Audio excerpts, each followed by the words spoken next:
Welcome to Clearing the Clutter Inside and Out with Julie Caraccio. Every Tuesday at 1 p.m., Julie interviews experts on all areas of clutter: physical, mental, spiritual, and emotional. A clutter coach and professional organizer, Julie also offers tips to help you get clutter-free for a more joyful and fulfilling life. I would like to thank today's sponsor, RYB Professional Writing Services. They are certified professional grant writers and also pen press releases and social media copy to get the word out about your business. For more information, please visit reawakenyourbrilliance.com/writing. Hey everyone, today we're going to be talking about mental and emotional clutter and how does that affect our physical clutter. We're going to be talking with DD Nard about The Compass of Now, her book. I'm very excited. This is a great book. I'm going to encourage you to check it out. But first, I'd like to tell you all about her, and then we're going to go ahead and get started. Master DD Nard is a graduate from the University of London with a Master's in Economics and an MBA. At the age of 25, she started her own diamond business. At 27, she lost her husband and was left with her 11-month-old baby and $3 million in debt. Her hardships inspired her to dive into the practice of mindfulness meditation, and eventually she was able to pay off her debt in 2 years. Her profound transformation led to her international best-selling book, The Compass of Now. She's a licensed master trainer of neuro-linguistic programming and a licensed hypnotist master trainer of the National Guild of Hypnotists. Retired from the diamond business, she has spent the past 18 years teaching mindfulness and mind management. She's a renowned Thai spiritual teacher and author, and her charity work has inspired millions to be financially and emotionally free. Welcome, DD Nard. Hi, Julie. How are you? Thank you. We're so honored to have you here. I am very excited about this because I want to help people live clutter-free lives, and your book just touches on so many important things because I believe as we work on the outside clutter, it allows us to work on the inside and vice versa. So let's get started. I want to start off with, how does physical clutter impede our self-awareness? Well, actually, it helps in a way because when it puts so much pressure on you, like I did, I had it 18 years ago when my husband passed away. It was the morning of New Year's Eve, and I walked up to my mother's house, and she told me that I don't have to go and pick up my husband anymore because he has passed away. The moment I heard she said that, I said, "Mom, this is not funny. It's New Year, and it's about a week before my little baby son will be 1 year old." But the look in her eyes tell me that it's true. I almost collapsed when I look at my son. He was only 11 months old, and I keep asking myself, how would he grow up without having a chance to call daddy or dad, or who would he be running with? However, the moment before I collapsed, my son actually stood up on his feet for the first time, and he held me so tight. That moment was when I knew that he heard everything. He knew that his father passed away, and all he could think of is how he could take care of his mom. Whereas me, adult, I was asking the wrong questions, that why this is happening to me. That was the moment when I decided that I will have to be the best mom for him. However, when we moved on to the funeral, there were so many bankers and creditors, and all of them were demanding their money back. I learned at that moment that I inherited $3 million, not in cash, but in debt. And I didn't know what to do. So I had to manage myself. I knew somebody in the funeral said to me that, Didi, there was a mother who lost her son. She carried her son's body to ask people to help, but the Buddha told her that if you can find a house that never loses their loved ones, I will help your son. That was the moment that the word "a house that never loses their loved one" was lingering in my ears, that everyone, the audience, people who are listening to us right now, you must have lost someone you love, lost your boyfriend, girlfriend, lost your jobs, lost your business, or lost something you love most. However, when it happens to other people, it seems, okay, it's bad, you feel sorry for them, but only until it happened to you that the burden seems so heavy. And that was when that I had to try to reflect it on myself. There were so many thoughts coming. My brain was inundated with all the thoughts that was overwhelming me. So I had to try to figure it out. I went to a quiet place to observe my mind, like you said, get rid of all the clutter in life. But then I found out that without the clutter outside, we still have the clutter inside so much. Absolutely. Yes, yes. And that's what I'm excited about, because your Yeah, book goes into so many details it's and like, how we can handle that. yeah, bombarding me with all the thoughts. But you know what? There was one lightning moment as my feet was stepping forward. I saw a thought of me wandering to the shareholders and the creditors. The moment I saw that thought actually disappeared. That moment, it was a life-changing moment. It was a freedom to mankind to me. I saw that, oh my God, actually, we human can be free from our thoughts and feelings. And the moment you see it, those thoughts actually disappear moment by moment. And once you can be free from your thoughts and feelings, that means nothing in the whole world can affect you anymore. The moment it affects you is because you pick up your thoughts and stabbing yourself like a knife. Things that happened actually ended long time ago, step by step, minute by minute. Like people talk bad to you, it's ended, but you keep bringing their words back to your mind and stabbing yourself with your own thoughts and feelings. That was the time when I saw thoughts disappear, and I felt enlightened. However, I sat down and tried to concentrate on myself, calling it meditation, but I had no idea about meditation at that time.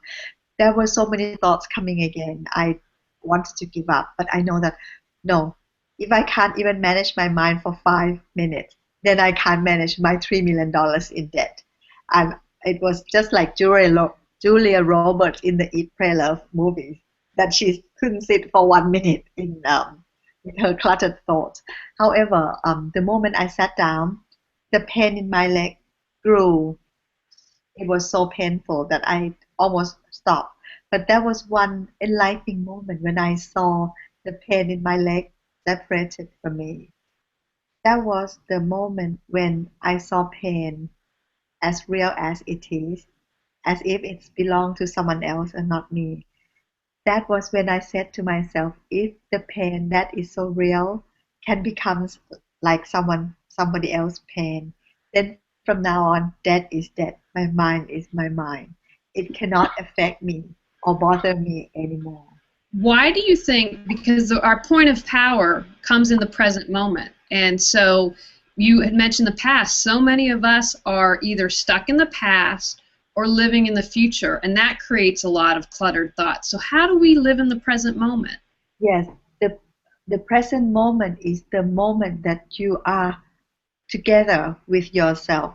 Like when I saw my pain and I accept it as it is there, and I can coexist with my pain.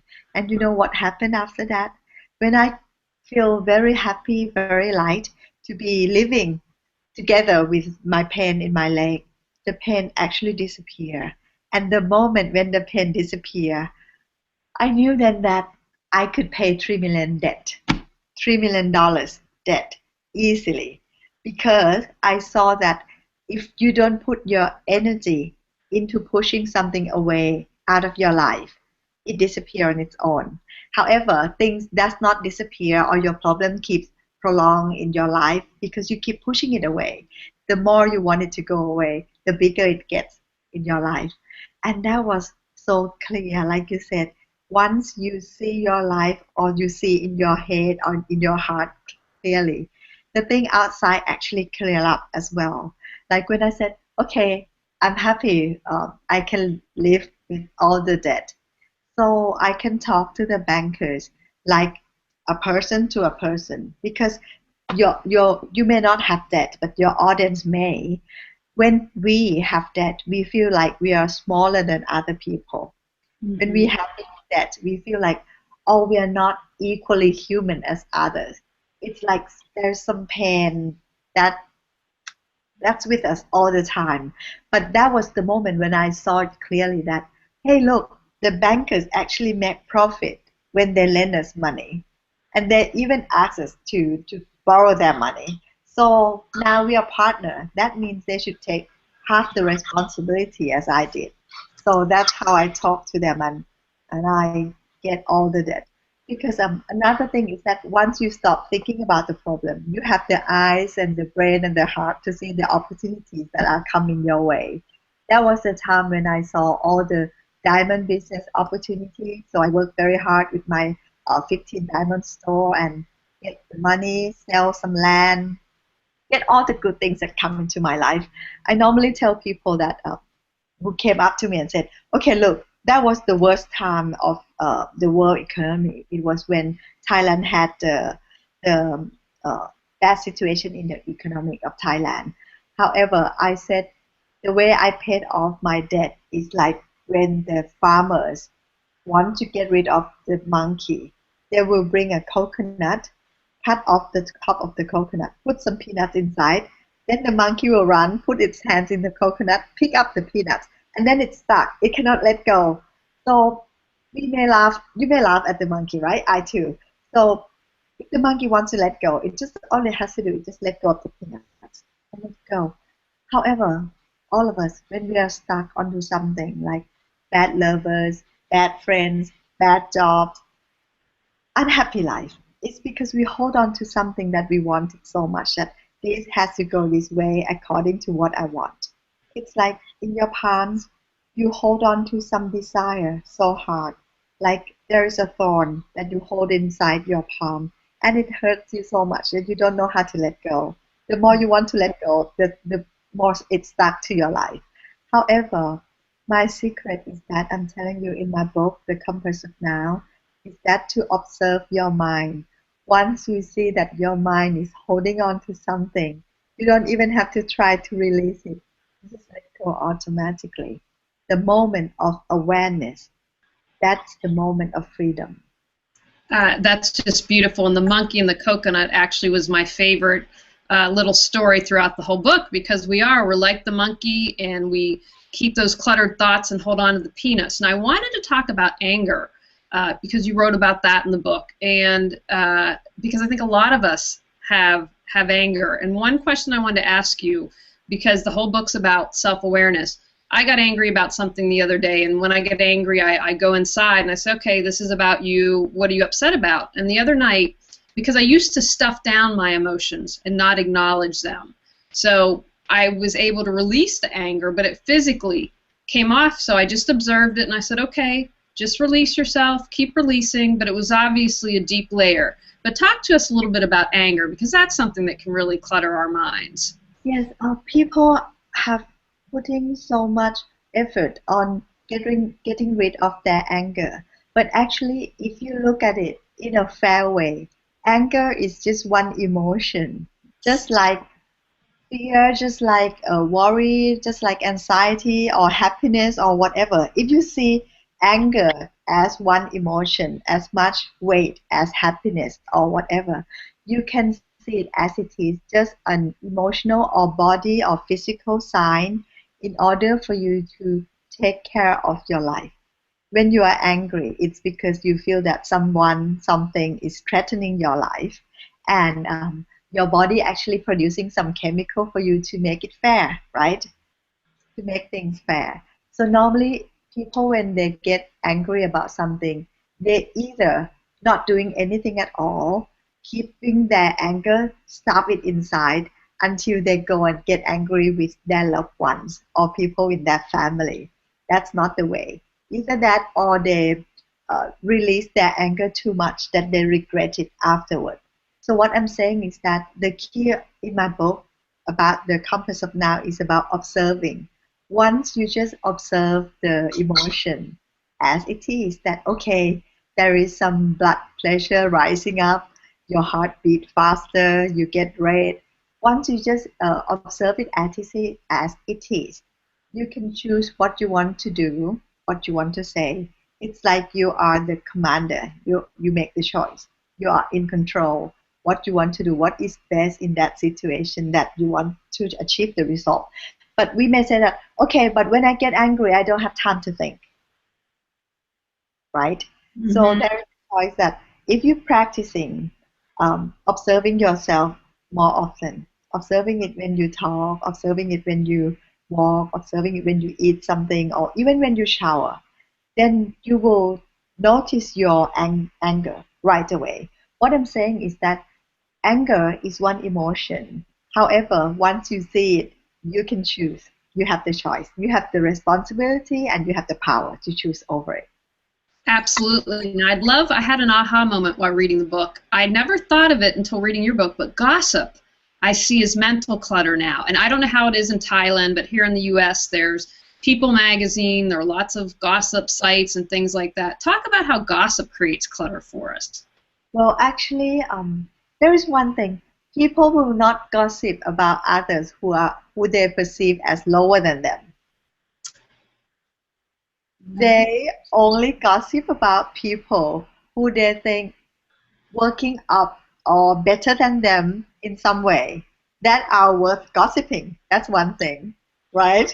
So secondly, if they gossip about you, it also shows that people who are gossiping about other people have some issues in their life, like some problems or some family problems that they do not want to take care of. Even for us, when we talk about gossiping about movie star, Hollywood superstar or something, that is only when we have the things to tackle, but we don't want to take care of it in our life. That's great. That's a huge insight because it serves as a distraction and we're not taking care of ourselves when we're gossiping about others. Yes. So once you understand your own attitudes and other people who are gossiping attitudes, then there's no worries. It's just about people who don't have the will and the power or not strong enough to take care of their own life issues and talking about you who they perceive as better than they are. Absolutely. And that brings me up another point that you brought up in the book. People in our lives can also be clutter. So talk about a little bit about that. Yes.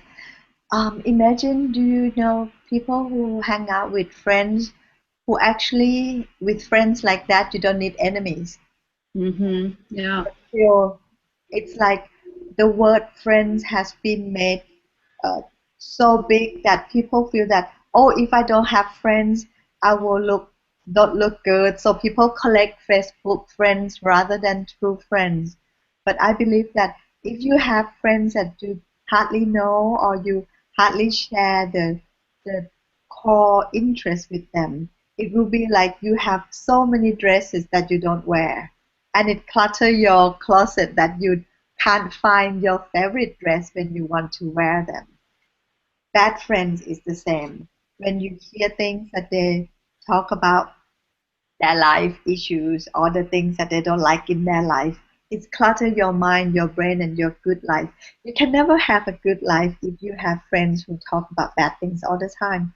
So once you choose to be positive and stay in the positive life side in your life, the unnecessary friends will disappear. Friends who are not actually your friends. They are just there just to pass their times or throw you some garbage out of their life. Yeah. So we need to be there with courage in order to manage our life, right?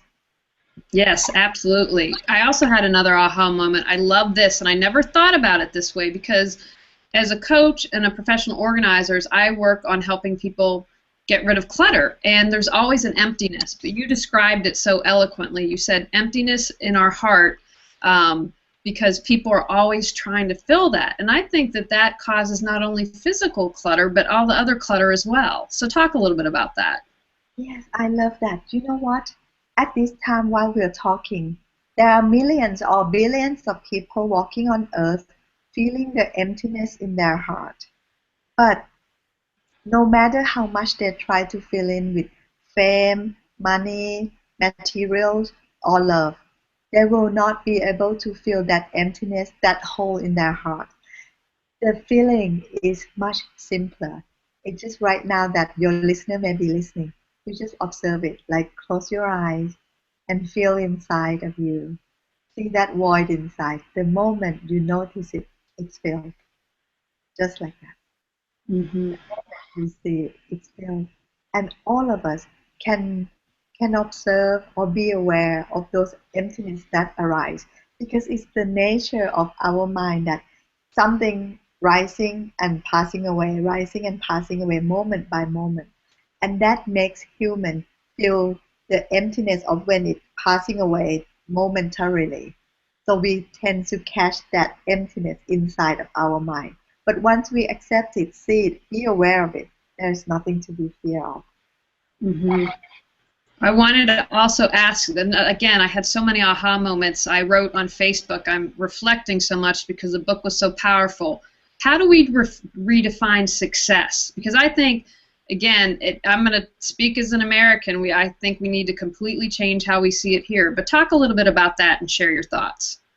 Actually, in my life, the moment when I paid off my $3 million debt was when I actually sat in front of my house on the lawn, the green lawn with my sister. And there was a very nice breeze that touches my body. And I felt so happy. I said to my sister that, oh, I feel so happy. And my sister said, what? With all that debt? And your son has no father and people are stabbing you in the back and you said you're happy. And I said, yes. And you know what? With that happiness, I can hear, feel, and smell success so easily. So success to me is it means that you are happy with yourself moment by moment. And more to that is that you're happy with your family, you enjoy yourself with your family, your friends. I love my family very much, and I have best friends on earth that I'm so proud of. And that allows you to sustain your success because once you know that when you succeed you go out and enjoy yourself, you spend your money and you have your friends always there with you, your family is always there with you, in good time, in bad time. Success will not have any meaning if you don't have anyone sitting beside you when you walk in the sun, when you see the sunset or sunrise. However, I do not reject money. I think people at this time has been putting too much blame on money, saying that, oh, money is evil, money making people turn bad and all that. I believe that you can be happy as well as being wealthy. And it helps with all the wisdom you have, the happiness you have. With the money, you can make more contribution in your life to the world. Like I'm coming to America or spreading the news to the American people. It takes money. And even though for the past 18 years that I have been giving a charity talk or charity retreat for free to everyone, it costs like $200,000 each time and all that each year at least. All those cost money. But that means the more you have, the more wisdom you have. If you have the money accompany with it, then you can help more people. Yeah. Absolutely. I feel that you just hit it on the head. And I want to read from your book on page 45 because I love this about debt because it made me think about it in a different way because, debt is physical, emotional. It's complete clutter. From that day on, I saw that my debts were just debts and nothing else. They existed on their own, separate from my mind. That problem is just a problem and nothing else. It exists on its own, separate from my mind. My mind is my mind and nothing else. It exists on its own, separate from external influences. So what would you say to someone who's listening and said, you know what, I got a lot of debt going on. I got a lot of clutter in my life. What would you say to them? Yes, I would say that just being aware of yourself, like close your eye for a moment and observe your heart, the sadness feeling that may arise inside of you. The moment you see the sadness as something that can be aware of, then from then on you can manage your debt professionally. Otherwise, you will be too obsessed by your debt and it will overwhelm you. You can never get out of it with that attitude. And this and if and only if you can see your debt as if it belonged to someone else and manage it professionally, then you can get rid of it. Yes. Hmm. And I had a little, again, one of my many aha moments. We are currently, I go through everything I own every year, and so we're selling stuff we don't want. And I laughed because you talk about in the book, people are like, how can you sell in a bad time? And you said, because I accepted the price that was offered. Because, you know, if people have garage sales or when I'm working with clients, I'll say, you're not going to get what you paid for. But people, even if it's $5, sometimes like that monkey in the peanuts gets stuck, and I've got to have that price. Yes, exactly. And I really love that feeling too. Whatever the buyer offer, I take it. People ask me at that time that, no way, if you do that, you will lose money and you will never have enough money to pay off your debt. But the funny thing about life is that when you let go of things, you get more. But the more you want, the more you said, oh, I have to make the most out of this. You won't get anything. Just a funny way the universe try to teach us something. The more you want to take, the less you get. The less you want to take, the more you get. Right. No, it's so true. But we get like that monkey with the peanuts. Now, other thing I love, talk about mine, because when you wrote that, that was another. I'm like, wow, what a great way to look at it. So tell us a little bit about that. Can I just say a little bit more about the more? Sure, yeah. Sorry. Go ahead. You know what? When I said it, it sounds like a cliche that everybody is saying it. However, if we all are looking at it in our life, when we want nothing, we get everything. It happened to each and every one of us, but we forget when we actually need that advice the most. So I really enjoyed this conversation with you, and I know that there will be so many people listening to us, and they will remember the time in their life when they actually say, okay, whatever, they're fine with it. They are very happy with themselves on their own, and they get everything they want then. So with that mentality, we'll allow people who are listening to us now to get out of their problem and have the life they deserve. Like Julie, at the moment, I really treasure everything I have today. The past 18 years is like the journey that I paid off the debt very fast, and then I earn a lot more. I've been giving millions of people advice and charity retreat, health free seminars, and everything. And I know that all the challenges that uh, we are facing right now, it will help us. It's like the universe are sending the challenges just right for all of us to take care of and send us to the better position in our life, as long as we turn our best side too. With the mind, like you just asked about the mind, I feel that when we have problem, it is the sign that there is something great coming, because a problem means you need to elevate your mentality in order to overcome that problem. But once you elevate your mental, your thinking, your physical, and everything, it means that every aspect of your life will be lit up as well. Mm-hmm. So every time that, imagine if every one of us in this world can have an automatic signal that, okay, here's the problem. That means something great is happening into my life. Let's turn our best side to this. Wouldn't that be great? Absolutely. And with the work you're doing, we'll change the world. Yes, but Julie, imagine that if all of us keep telling ourselves to turn our best side to take care of things, the least that will happen is that everyone will have a better life. Yes. Yeah. Absolutely. And I think you change it one person at a time, and it's reading your book gives someone an aha moment. It allows them to clear clutter, whatever they do to need to move forward. Exactly, Julie. It's so wonderful talking to you today. Yeah. Thank you. I so appreciate it too. But I wanted to also ask you, I see a lot of people, we talk about how, and you talk in your book about living in the present moment, and we always have the power of choice on our emotions. So many of us are living in fear and anxiety. And that's, fear can be from the past or it can be about the future, anxiety about the future. Can you talk a little bit about that? You know what? All this fear, I also the same. The moment the fear arises, if you notice it, fear actually happens between your chest. It happens through your heart. It rises up like a light smoke. If you just observe and notice the nature of your fear, where it happens, how it looks, how it feels, does it have the smell, the scent, how does it feel?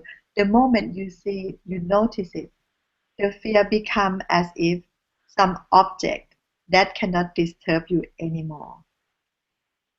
But what is more is that behind all those fear, the, throughout the past 18 years that I meet with people, it lies with guilt. I noticed that most of the people that are not living the life they want is because they having guilt, whether it be guilt with their loved ones or their family or even to themselves.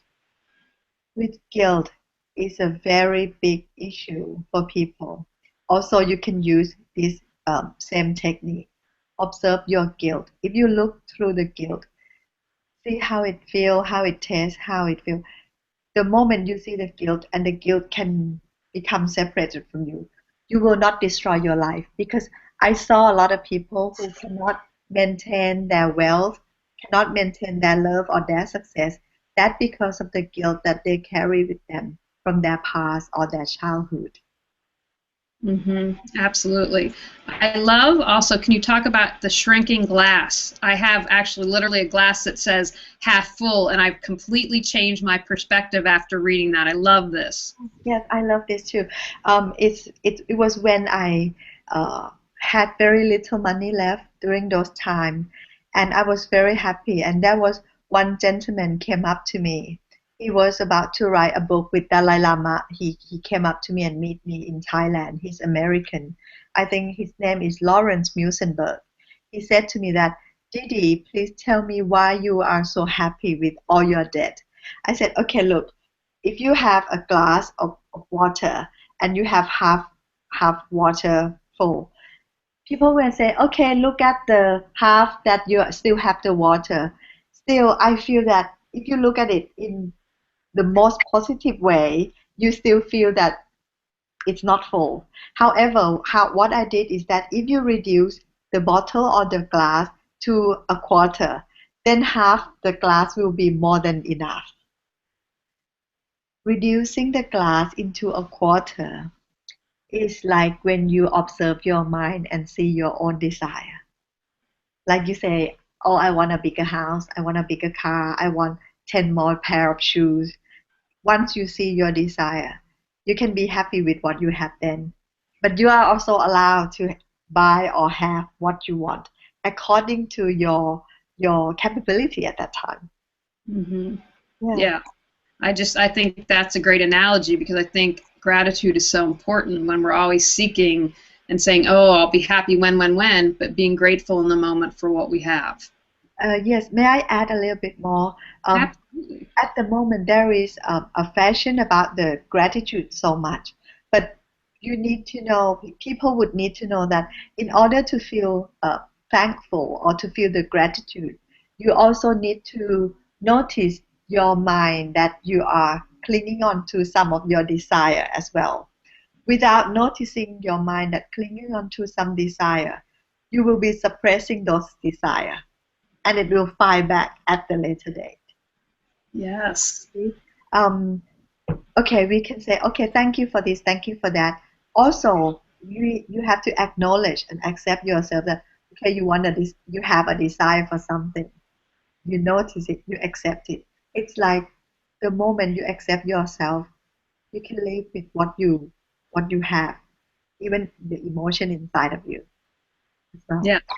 No, thank you for adding that. That's a really important point. Is there any exercise that you'd like to share with us as a kind of a closing that you can people might find beneficial? Okay, to me, I always tell myself that things happen to take our life to the best position always. So I have the three rules to myself that whatever happened to me, first thing I will smile.